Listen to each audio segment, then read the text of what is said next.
Hi friends, അങ്ങനെ ഒരു അതിഗംഭീരമായൊരു poster വീണ്ടും നമ്മുടെ ബസൂക്കയുടെ വന്നിരിക്കുകയാണ്. എന്തൊരു ഒരു എന്തൊരു ഭംഗിയാണ് ഈ പോസ്റ്റ്. കാരണം ഈ ബസൂക്കയുടെ ഓരോ പോസ്റ്റ് നോക്കുകയാണെങ്കിൽ ഒന്നിനൊന്നിനും ബെറ്ററാണ്. കാരണം ലാസ്റ്റ് ടൈമായിട്ട് വന്നിട്ടുള്ള പോസ്റ്റ് നോക്കുകയാണെങ്കിൽ പോലും ഒരു കാറിൻ്റെ അടുത്ത് ഇങ്ങനെ ഒറ്റക്കാരിൽ നിന്ന് ഒരു സ്റ്റൈലിഷ് ലുക്കിലായിട്ട് ബ്ലാക്ക് ആൻഡ് ബ്ലാക്ക് സ്യൂട്ടൊക്കെ ഇട്ടിട്ട് അതൊരു ഉണ്ടാക്കിയത് എന്താ പറയുക, ഒരു ഒന്നൊന്നര ഓളമായി പോയിരുന്നു. കാരണം സോഷ്യൽ മീഡിയ കത്തി എന്നൊക്കെ പറയില്ല, ആ ലെവലായിരുന്നു ആ ഒരു ലുക്കും, ആ ഒരു എന്താ പറയുക, ഒരു ഗൂസ് ബൂംസോടുകൂടിയുള്ള ഒരു എന്താ പറയുക സ്വാഗൊക്കെ.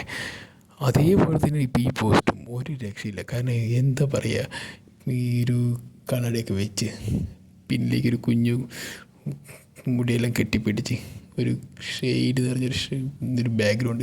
എന്തായാലും എനിക്ക് തോന്നുന്നു ഈ ഡിനോ ഡെന്നീസ് ശരിക്കും രണ്ടും കൽപ്പിച്ച് തന്നെയാണ് ഈ സിനിമ ചെയ്തതെന്ന് തോന്നുന്നത്. കാരണം ഇത്രമാത്രം സ്റ്റൈലിഷ് ലുക്കിൽ മമ്മൂട്ടി നമ്മൾ ചിലപ്പോൾ ഇതിന് മുമ്പ് നമ്മൾ കണ്ടിട്ടുണ്ടാവില്ല. കാരണം ഓരോ സിനിമയ്ക്കും അദ്ദേഹത്തിന് ഒന്നോ രണ്ടോ പോസ്റ്റ് ഇട്ട് അവർ ആ സിനിമ പിന്നെയാണ് കാണുമ്പോഴാണെങ്കിൽ അറിയാൻ പറ്റും. പക്ഷേ ഈ സിനിമയുടെ മൊത്തത്തിൽ ഇതിൻ്റെ അനൗൺസ് മുതൽ ഇതുവരെ ഇല്ല. ഇതിലിപ്പോൾ ഈ ഒരു 4 അവറിന് മുന്നേ വരെയുള്ള ഈ പോസ്റ്റർ ഇടുന്ന വരെ നോക്കുകയാണെങ്കിലും ഓരോ ലുക്കും ഒന്നിനൊന്നിന് ബെറ്ററാണ്. അതിൻ്റെ ഒരു സ്റ്റൈലിഷ് ഒരു ലുക്ക് തന്നെയാണ്. ഡിനോ ഡെന്നീസ് എന്ന് പറയുന്നത്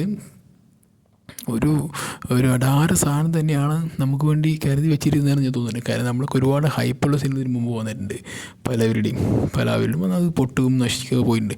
പക്ഷേ ഈ സിനിമ അങ്ങനെയൊന്നും ആയിരിക്കില്ലെന്ന് തോന്നുന്നുണ്ട്. കാരണം അന്നമാതിരി ഗൗതം വാസുദേവ് മേനോനും ഇദ്ദേഹമാണ് മെയിനായിട്ട് നിൽക്കുന്നൊരു മൂവി. ഇതൊരു ഗെയിം ചേഞ്ചറുമാണ്. ആദ്യമായിട്ട് ഒരു ജോണർ കൂടിയാണ് ശ്രീ മമ്മൂട്ടി ഇതിൽ കൊണ്ടുവരുന്നത്, ഗെയിം ചേഞ്ചിങ് മൂവിയൊക്കെ ആയിട്ട്. അപ്പോൾ അതൊക്കെ തന്നെ വലിയൊരു എന്താ പറയുക, നമ്മളെ കോരിത്തിരിപ്പിക്കും. കാരണം അതൊരു എക്സ്പീരിയൻസ് ആയിരിക്കും. ആദ്യമായിട്ട് നമ്മളൊരു എക്സ്പീരിയൻസ് ചെയ്യാൻ പോകുന്നത് മലയാള സിനിമയിൽ. ഹോളിവുഡിലൊക്കെ ചെയ്തിട്ടുണ്ടാകും ഇതിന് മുമ്പ്, പക്ഷേ മലയാളത്തിൽ ഇത് ആദ്യമായിരിക്കും. അത് നമ്മുടെ മെഗാസ്റ്റാർ മമ്മൂട്ടി തന്നെയാണ് കൊണ്ടുവരുന്നത്. ഇങ്ങനൊരു ജോണർ കൊണ്ടുവരുന്നു പറയുമ്പോൾ വളരെ സന്തോഷമുണ്ട്. അതിലേക്ക് നമ്മുടെ ആ ഒരു ടീസറെല്ലാം കണ്ടതിൻ്റെ ഹാങ് ഓവർ നമുക്ക് ആർക്കും മാറിയിട്ടില്ല. എന്തായാലും ഈ സിനിമ ഏപ്രിൽ 10-നാണ് റിലീസാവുന്നത്. ഇനി 30 ദിവസം ഉണ്ടെന്നാണ് പറയുന്നത്. അപ്പോൾ ഈ 30 ദിവസം കഴിഞ്ഞാൽ എന്താ പറയുക, പൂരം കൊടിയേറി മക്കളെ, അതന്നെയാണ് പറയാനുള്ളത്. കാരണം വിഷു ഈ പ്രാവശ്യം തകർക്കും, മമ്മൂക്കാണ്ട് അടിച്ച് പൊളിക്കും.